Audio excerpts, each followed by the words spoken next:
Hello, and welcome to the Caffeinated Truth Apologetics podcast, where we are learning to defend the truth one cup at a time. Now, I am so excited because this week we're actually going to be starting our first podcast series. And if you're on the blog, well, and you should be, you would know that I've already started this series online. So before we start this series, we actually have to talk about math. You see, math and I don't get along. A lot of people think when I say that it's because I'm an English teacher. Maybe it's just I'm a language person. But the bottom line is that I can think logically about math and I can actually teach other people how to do it. But when it comes down to it, I just never get the answer right.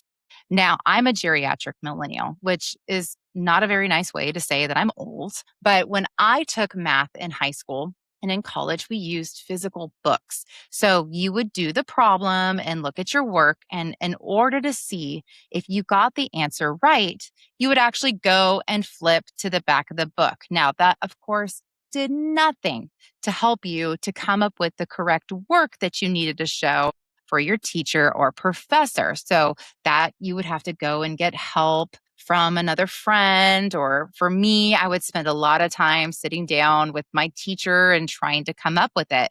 But the bottom line is that you would never be able to figure out or reproduce it if you didn't have that aha moment with the light bulb coming on and really understanding what you're doing. Now, I'm not telling you all these things because, I just want everybody to know how much I don't get along with math. In fact, today, a lot of students use something called photo math.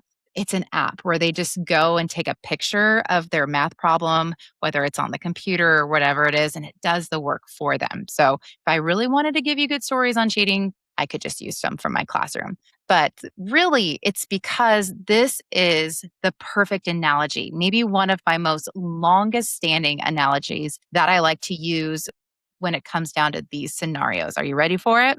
You don't learn math by looking at the answers in the back of the book, or in this case, using photo math. You see, the thing is, if I didn't actually have, like I said, that light bulb moment, I wouldn't be able to reproduce the results for that. And the bottom line is that this actually ties back to our faith. We are really good at teaching students answers. Okay, we're really great at helping them to memorize all the Bible stories, which, by the way, we should not call them stories. They should be biblical accounts. You would never call a historical event a historical story. It would be in an account. So we teach all the students biblical accounts. We have them memorize Bible verses like through Awana or Sunday school. Sometimes as they get older, we even swap to topics that interest them, such as dating or how to talk to your parents or how to choose what college you want to go to. But the problem is that we don't always take the time to establish those apologetic building blocks. We don't like to just pose the question to them and allow them to explore how to get through those answers. In fact, sometimes we don't even like to expose them to the different ideas so that they are learning how to defend their faith when they encounter it in the real world. The truth is that learning algebra by looking up the answers is just really a devastating analogy. And it's not just me. I actually took some time this week to ask around to actual acquaintances and just maybe in the various groups that I belong in. And here are some of the things. Here was the question. Here were some of the things that I said. What is something that you believed as a child or young adult that you were later corrected on as an actual adult, or as you finally deepened your faith? And here were a couple of the best ones. This was actually one that was really common, that God was responsible for sin because he planted the tree in the garden in the first place. I know I've heard that from a lot of people. I know myself, I was actually have to be convicted a couple of years ago because I actually was taught side B theology in college. And so that was something I actually had to correct myself. A lot of people mentioned that they were influenced by feminism. And so they were looking through those glasses when it came to what a biblical marriage was. Many people talked about evolution because they went through school and that was something that they were taught. And so that was a really huge part in their faith. And when they became Christians, that was one of the first things that they were able to see. Somebody actually thought that God was too busy to listen to your prayers because many others had greater needs. That comes down to maybe not teaching our kids how to pray. A lot of people mentioned heaven and having the incorrect ideas about heaven. A lot of people thought that we would just be angels when we die and we would float on clouds. Some people actually thought, or here was a good story, that someone actually thought that the Holy Spirit wasn't a part of the Protestant theology. That was actually something from Catholicism. And it was later on that they learned that that was about the Trinity and that was something they needed to know. But there was even more than that. But we can see that it's super easy. I mean, a lot of these people were raised in the church that they weren't able to have a true foundation, or they never revisited that topic again for them to be able to understand where they're coming. It's also actually not just these people. There is a study, and I will put it in the show notes. Make sure I get this straight. It's provided by the Cultural Research Center at Arizona University. And it's actually headed up by George Barna. So he moved from the Barna Research Group, which still does great work, and came to Arizona University, Christian University, and has been conducting this biblical worldview, I think it's inventory, since 2020. So here are some of the statistics I have written down that were just really shocking, and to be able to see where not just the people I've sampled or my own experience, but this is America as a whole. So while 66 of all Americans identify as Christian, only 6% have a biblical worldview. Now, if you're sitting back and you're saying, what's a biblical worldview?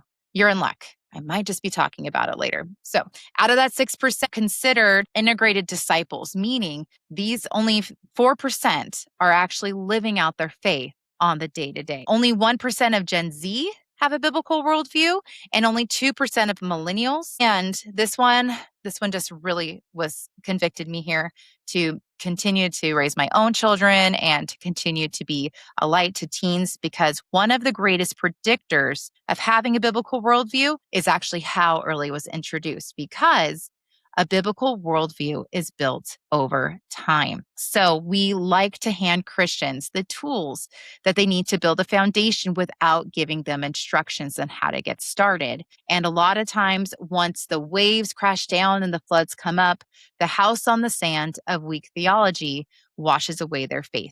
And one other thing, how do I know this? Well, another side effect of being a geriatric millennial is that I just feel like so many of my friends, even family members, Christian heroes, music artists that I've grown up with here in the late 90s and early 2000s have completely deconstructed and walked away from the Christian faith. And the bottom line is, you cannot make a good cup of coffee without starting with some good grounds. So we need to make sure we have the most excellent ingredients as a foundation for our faith. So this is Coffee Grounds, Apologetic Foundations. We're going to go through and visit some of these foundational apologetic topics so that you'll be able to maybe be introduced to something you've never heard before. It's possible. There's so many things out there. And if it's just not something that came up, maybe in Sunday school or with your parents, or it's maybe not even anything that you had a question about,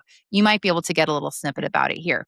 I'm hoping that maybe you would correct something that you didn't understand the first time around. And I'll be honest, I feel like there's sometimes I've learned about something and I think I know it, and then I'll hear it a different time. And either because my understanding has grown, or maybe my own faith has changed, or my own life understanding, I learned something completely new. I'm also hoping maybe you'll be able to teach your own kids or teens how to discuss these topics. And ultimately, the goal is that you will hear this and become more familiar so that you can engage in those casual conversations in your life, because that's just living out the gospel, copy in hand. So here we are. It's our first topic. And I know that this one has really been a game changer in my study of apologetics. And that topic is worldview. So worldview. The first time I actually thought I was introduced to this was when I was taking my Christianity and world religions class at the local community college.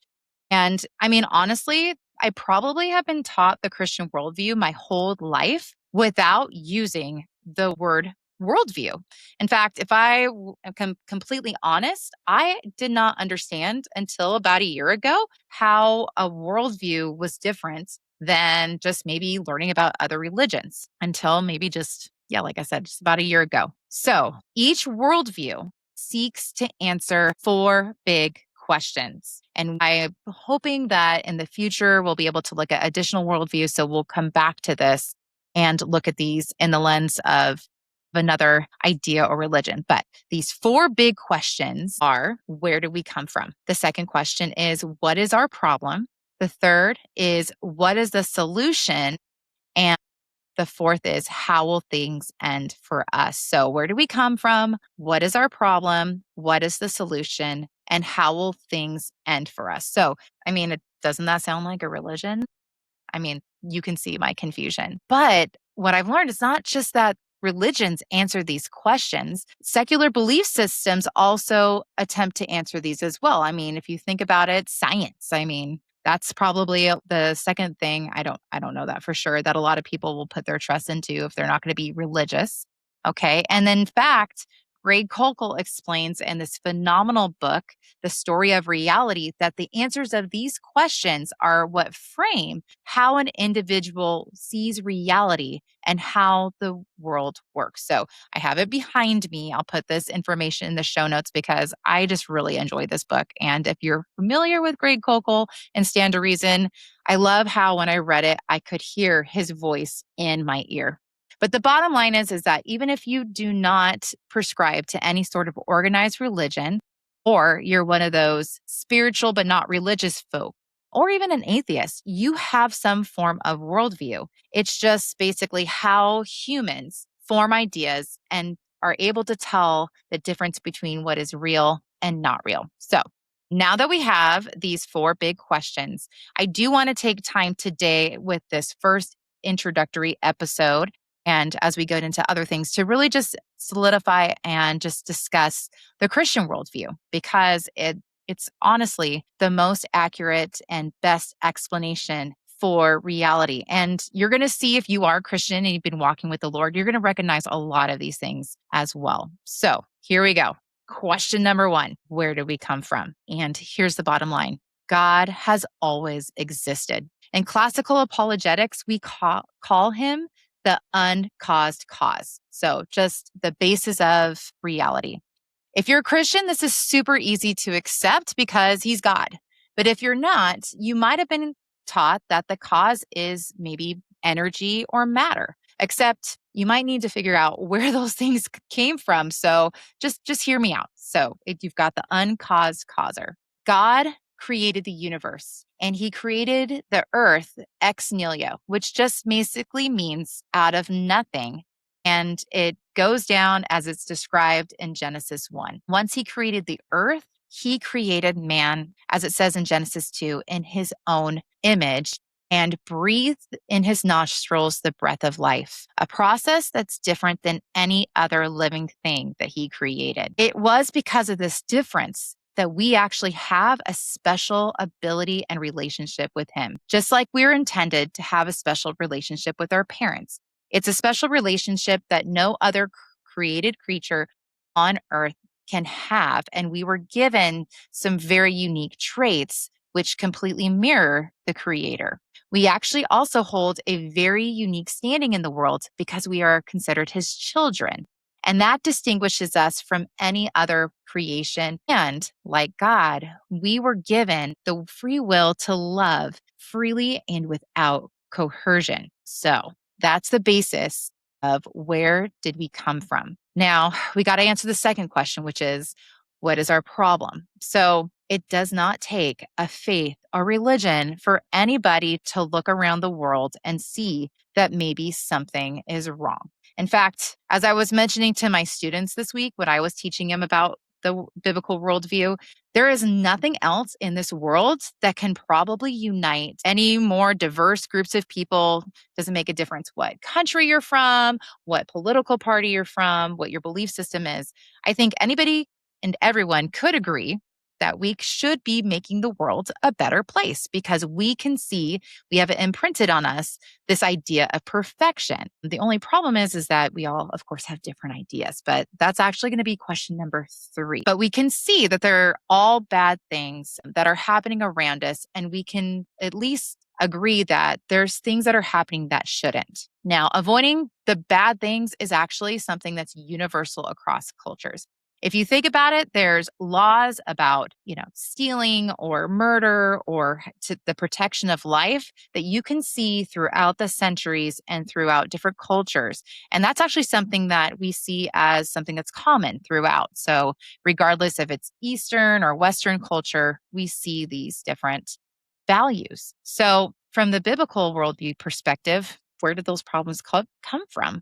And the easiest answer is sin, is the term that is used to describe a break in the moral law. I know some people hear that, but I mean, that's essentially what it is. It's just a break of the law.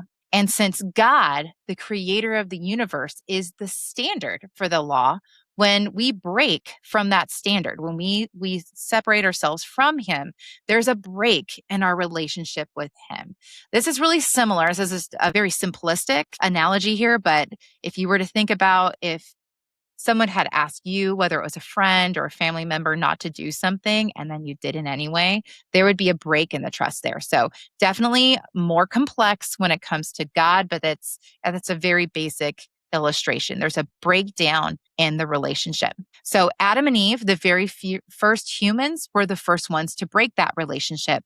But a lot of people just go, well, that was their problem. But if you continue to look at the biblical accounts, you can see over and over that has never been something that was just exclusive to them. And while some violations of this break of moral law just really cause consequences for ourselves, we can also see that sin also will affect others. In fact, because of that first sin, not only was the relationship between humans and God broken, but it also placed a curse on the earth. Perfection and the perfect creation was therefore also imperfect, and the environment around us. So that is how we answer the question, what is our problem? Now, the solution, and the third question, what is the solution, is just basically we want the bad things to stop. So we want to go through and find solutions. Some different worldviews will like to enact punishments, or like if you've heard about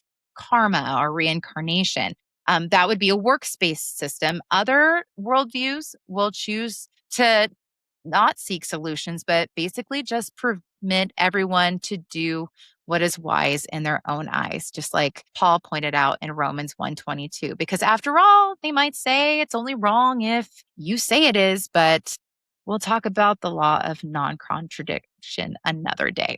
Only one worldview, though, allows for the truth that no one is perfect and for true freedom to exist, and that's Christianity. Since the first days of humanity, the punishment for sin has always been death. God cannot contradict his character. So even though he loved his creation because he is the ultimate good, he couldn't just simply let it go. And he had to maintain that status as the highest moral law. The only way to save humanity was honestly for him to take on that punishment himself. He sent his own son, Jesus, to be made incarnate or to be made flesh to take our place for that death sentence. Because Jesus, as a human, lived a perfect life, he could perfectly take the place for us in our debt that needed to be paid. In fact, because he is the perfect sacrifice, he was able to pay the debt for anyone who had sinned before he came to earth and also pay the debt for anyone after. In fact, it was the faith of those who are looking ahead towards Jesus which saved them, the same way that Christians today put their faith in Jesus and look back to the cross. The only thing that's left for humanity to do at this point is honestly just to believe and to submit to the lordship of Christ in order so that relationship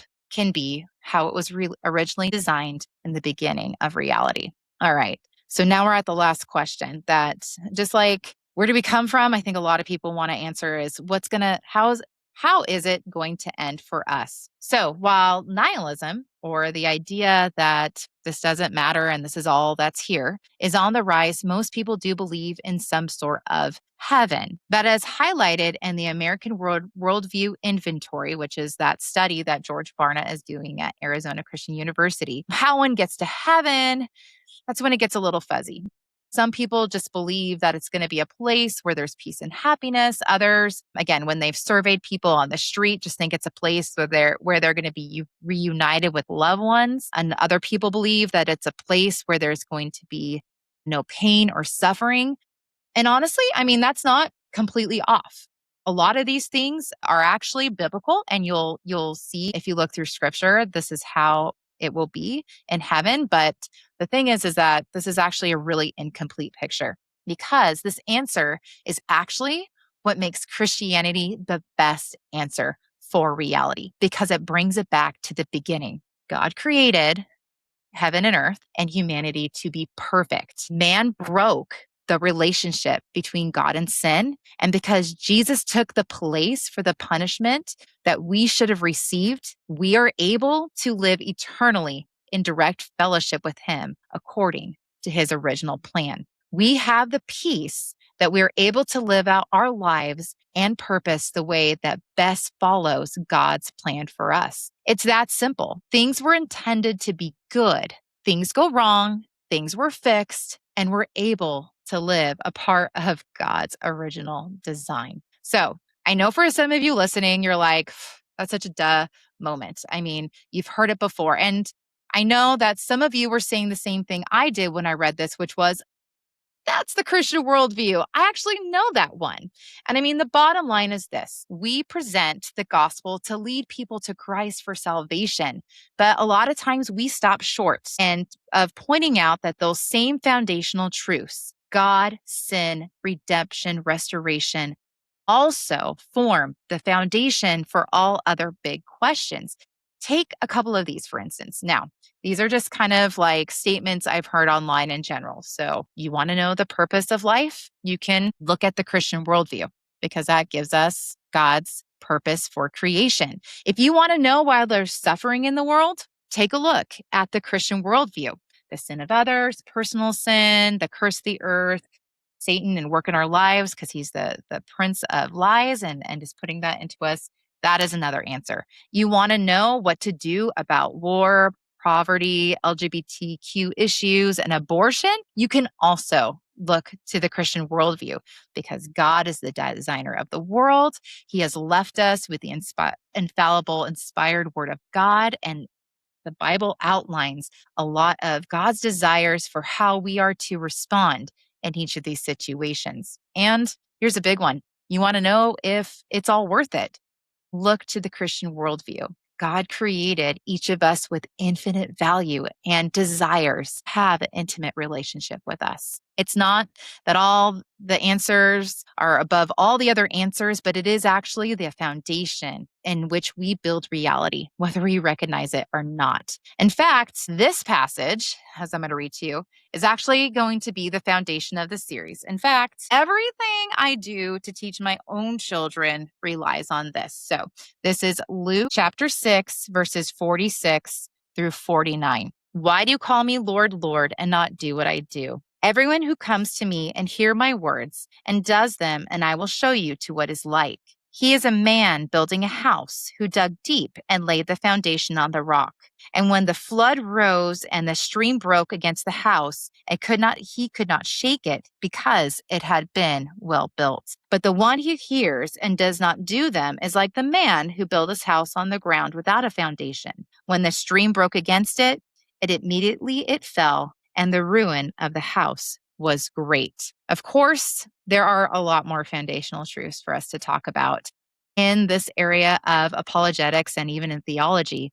But understanding the Christian worldview, that's the firm foundation of the rock that we need. And it is essential before we get started. And if that makes sense, every truth ties back to it. Knowing and understanding the truth of the gospel and is what will bring everything into focus because it's all a part of God's good design. And if it sounds foundational, it's because it is. Memorize it by heart, teach your children, encourage your spouse, remind your friends. This is the rock. Well, I'm excited. I know that worldview can seem a little bit abstract in general, but we're going to be revisiting this on occasion, and I'm going to be using those 4 big questions to determine what the worldview we're looking at is actually believing and how it's going to be shaping our culture or a particular belief. So remember, you cannot invite others in if your house is underwater or attempt to make a good cup of coffee. So let us continue to study the truth of God's word and worldview so that we're able to have the grounds in our conversations with others. And every day, coffee in hand, continue to defend the truth 1 cup at a time. We'll see you next time.